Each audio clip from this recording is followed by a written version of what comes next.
Perusahaan migas PT Medco INP Malaka Blok A bantu warga sekitar dalam operasinya cegah penyebaran DBD. Medco menurunkan timnya untuk melakukan fogging atau pengasapan ke rumah-rumah warga dan tempat umum seperti sekolah, dayah, serta menasah. Hal ini seperti dilakukan di Kampung Alu Imirah dan Sukamakmu, Kecamatan Indramakmu, Kabupaten Aceh Timur. Khairil Anwar, Kepala Puskesmas Alu Imirah menyampaikan apresiasi kepada Medco atas respon cepat untuk menangani pencegahan DBD. Menurutnya, dua daerah ini telah terdapat kasus gejala DBD meski pihaknya telah melakukan beberapa sosialisasi dan tindakan. Pihaknya berharap kepada warga agar menjaga lingkungan, baik itu parit dan tempat penampungan air, serta menjaga tidak membuang sampah sembarangan. Sangat mengapresiasi kepada PT Medco INP Malaka terkait dengan respon cepatnya daripada PT Medco INP Malaka atas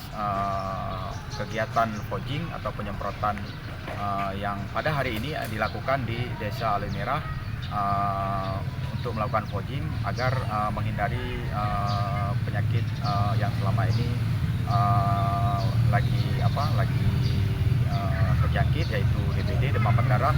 Dan 2 bulan yang lalu kami juga dari Puskesmas Alu Imirah melakukan komunikasi dengan PT Medco dan Malaka untuk meminta bantuan fogging atau penyemprotan di Desa Sukamakmur, dan itu telah dilakukan secara bersama-sama, bekerja sama dengan baik dengan Puskesmas, dengan PT Medco dan Malaka, juga dengan Muspika baik dari Kapolsek, Pak Camat dan Ramil di Indramakmu. Dari Aceh Timur, Romi Syaputra melaporkan untuk Puja TV.